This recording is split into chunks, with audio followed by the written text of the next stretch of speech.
maiden's got a shade on, sweet Georgia Brown. Two left feet, but also neat has sweet Georgia Brown. They all sigh and wanna die for sweet Georgia Brown. I'll tell you why. You know I don't lie, no, not much. It's been said she knocks 'em dead when she comes into town. Since she came, why it's a shame how she lets 'em down. Oh fellas, she can't get our fellas I've never met. Georgia claims them, Georgia claims old sweet and Georgia Brown.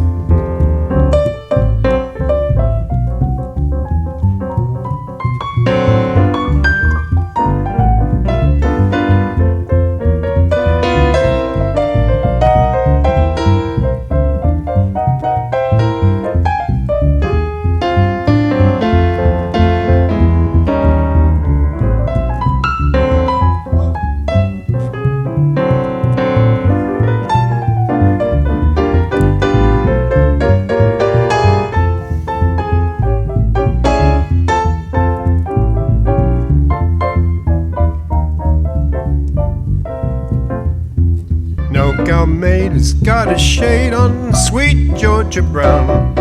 Two left feet, but also neat as sweet Georgia Brown. They all sigh and wanna die for sweet Georgia Brown. Tell you why. You know I don't lie, oh not much. It's been said she knocks 'em dead when she comes into town. Since she came, why it's a shame that she puts them down. Oh fellas, that she can't get, fellas ain't never met. Georgia claims it, Georgia claims her sweet, oh Georgia Brown.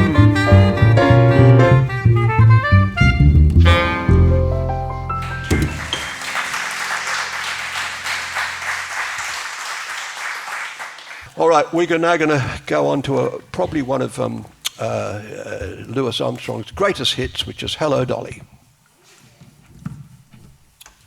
Introduction.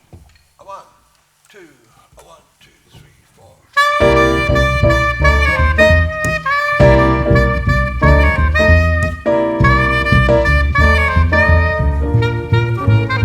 I said hello, Dolly, well hello. Dolly, it's so nice to have you back where you belong. You're looking swell, Dolly, I can tell. Dolly, you're still growing, you're still growing, you're still growing strong. I feel the room swaying while the band keeps on playing one of those old favorite songs from way back when. So take a rap, fellas, find her an empty lap, fellas. Dolly, you'll never go away again.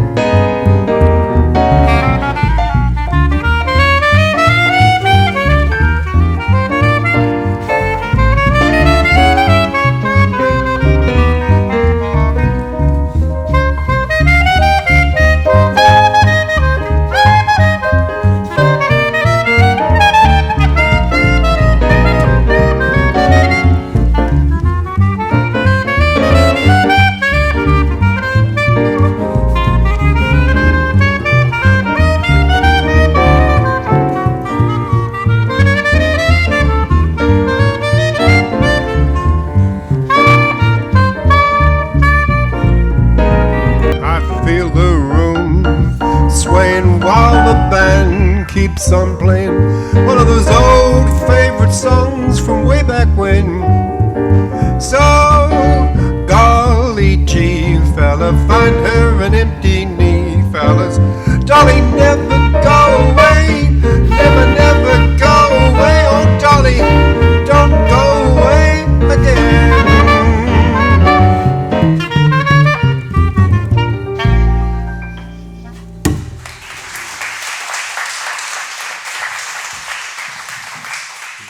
Well, Hello, Dolly is the title song from the 1964 musical of the same name, and Lewis's version was a #1 hit in the USA in 1963, and it was introduced into the Grammy Hall of Fame in 2001.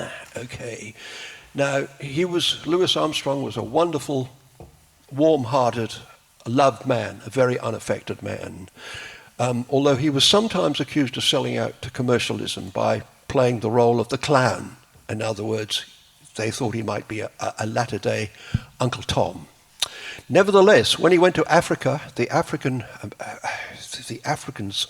thought he was a black god who had dropped out of the heavens. You can imagine this African-American jazz musician.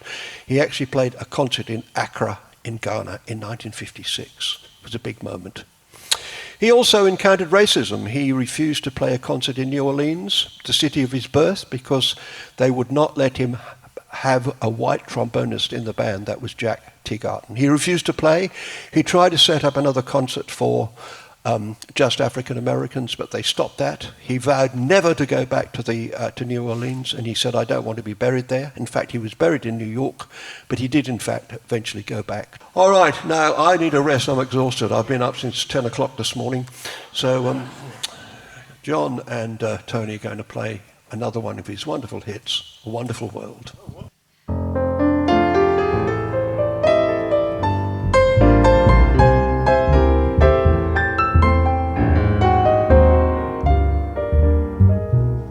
I see trees of green, red roses too. I see them bloom for me and for you. And I think to myself, what a wonderful world.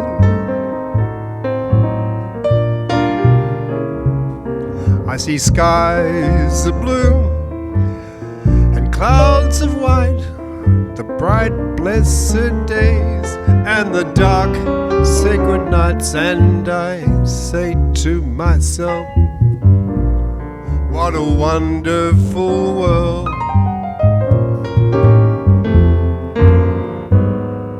The colors of the rainbow, so pretty in the sky, are also on the faces of people passing by. I see friends shaking hands, saying, how do you do? They're only saying, I love you. I hear babies cry, I watch them grow. They'll learn much more than I'll ever know. And I say to myself, what a wonderful world.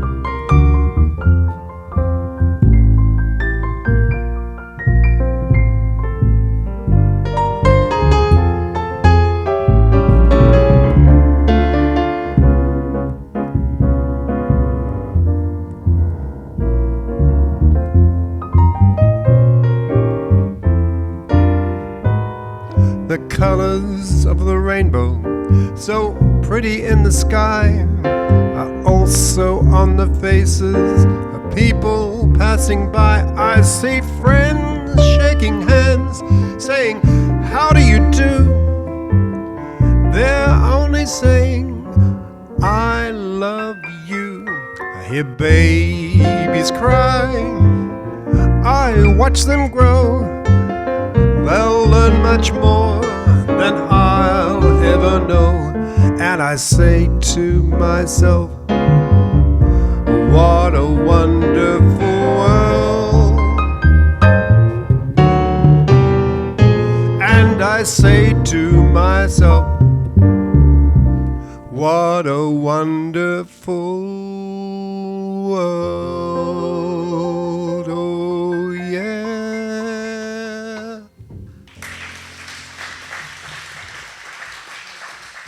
Well, and the first show I did here, I played the beginning of Rhapsody in Blue, And then we went into Birth of the Blues. Now, I thought Tony said, oh, look, if Gershwin can play Rhapsody in Blue, I can certainly play Rhapsody in Blue on the piano. So, Tony, we're now going to feature our fabulous friend and piano player. He's going to play some of Rhapsody in Blue for you on the piano.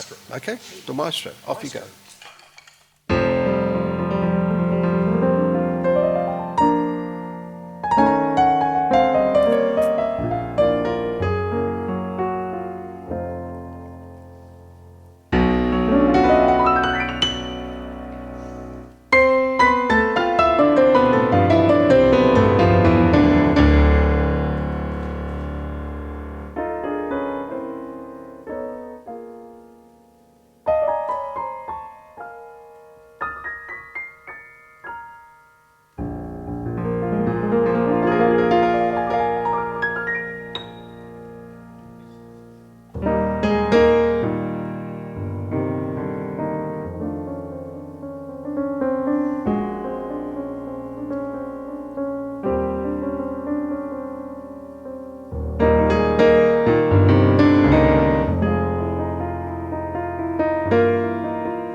That's Tony Eardley and some of Rhapsody in Blue. A guy called Bowman wrote 12th Street Rag in 1914 while working as a pianist in the bordellos in Kansas City. His rags were all named after the street numbers in the red light district. He told a friend, Raggedy Ed, who ran a pawn shop, that he could get rich on 3 balls. Then he, Bowman, would write a piece of music using 3 notes and it would make himself rich. Louis Armstrong actually performed 12th Street Rag in 1927, but it was a slow sort of foxtrot feel. We'll just demonstrate that briefly.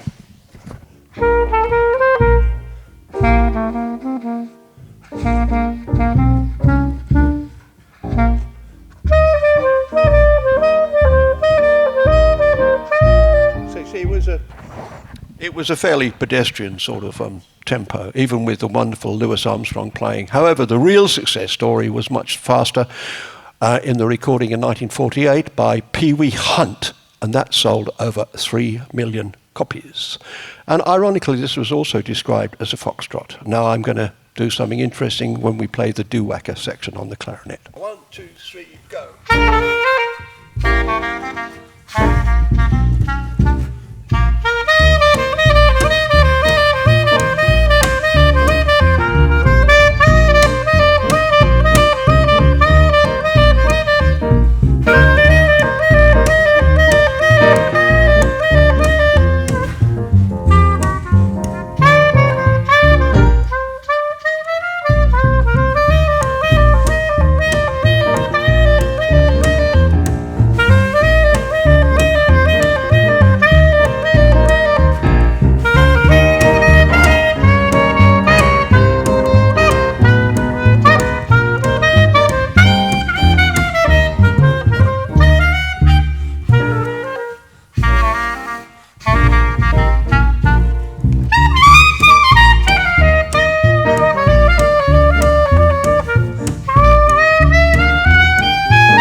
Hey! Good grief. What a load of rubbish. Get him off.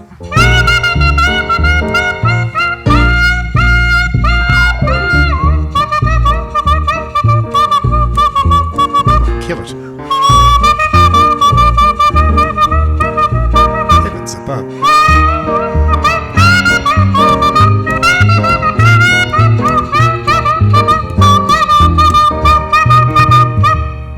Yada yada yup, yada yada yup, yada ba da ba ba.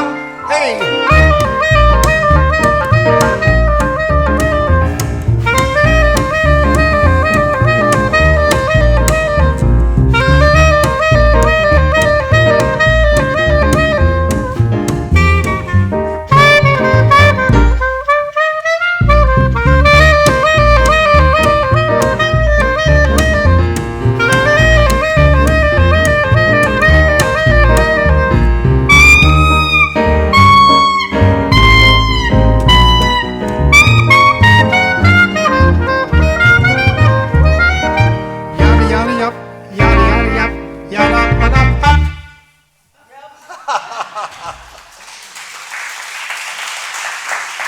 Thank you. It's now time to talk about the other person who we were going to talk about today. That's, of course, Sidney Bechet. He would have seen the young Louis Armstrong busking in the streets in New Orleans when they both grew up there. And it's possible that he was threatened by Louis Armstrong's talent. While Louis Armstrong was a very warm-hearted and unaffected man, Sidney Bechet appears to have been quite the opposite. He was described by Albert Nicholson as the most selfish and hard to get along with person, a tough baby, all for himself. He's reputed to have treated women very badly, and in his autobiography, Treat It Gentle, ironically, he said that during a duel with a musician who had insulted him by claiming he'd played a wrong note, he accidentally shot a woman. That's a true story. And after spending 11 months in jail, he was deported to New York in 1929. He started on the clarinet, but his ego and imperious style meant that he took up the soprano saxophone because it's louder, and he wanted to dominate the band he was playing and then play as loud as the trumpet. Nevertheless, Sidney Bechet did have his fans, believe it or not. Woody Allen, who, as you may know, plays in the Dixieland band in New York every Monday night, it's called Michael's Pub, called one of his daughters Bechet. I don't know if that's the one he married, but that's true. And he used Bechet's tune Si tu vois ma mère in his film Midnight in Paris. That's if you see my mum up north, isn't it? Okay. In England, it's sometimes called Losum. I'm going to play it for you, okay? Si tu vois ma mère.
outside France, Sidney Bechet's best-known composition was Petite Fleur.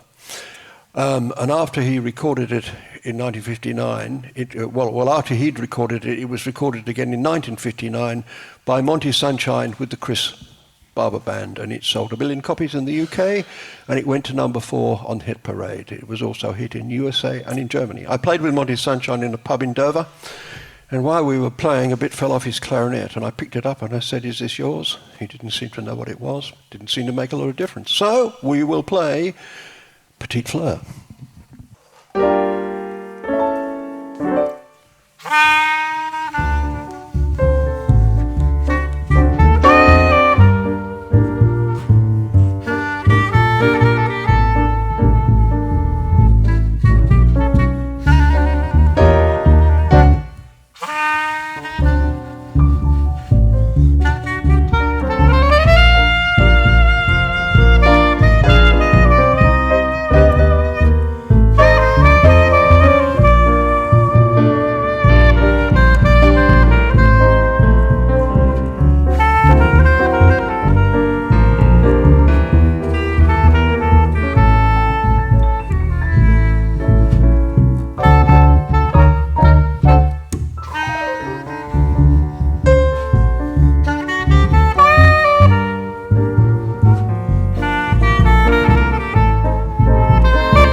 Well, as a little bit of an indulgence, Monty Sunshine wasn't the only clarinet player in England, of course, to enjoy enormous success. Acker Bilk wrote and recorded Stranger on the Shore. And it went to number 1 in the US and to number 2 in the UK, and it was in the charts for 55 weeks. Acker called it its old age pension, and in fact the crew of Apollo 10 took a recording to the moon. Okay, well, we're now going to play his Stranger on the Shore, inevitably.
Well, folks, thank you very much for being a wonderful audience. We've just one more tune to play for you before we finish.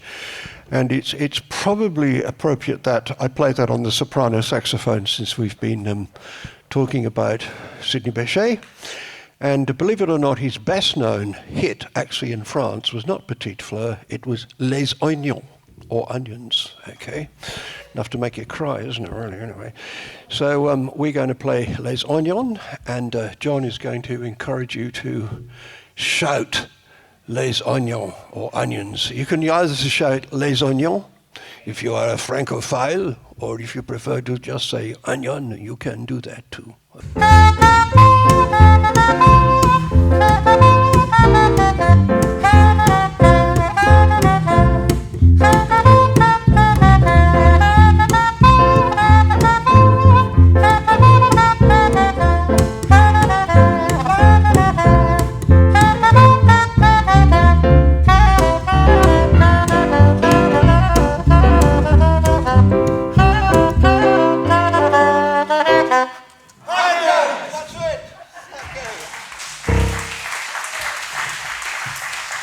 Thank you.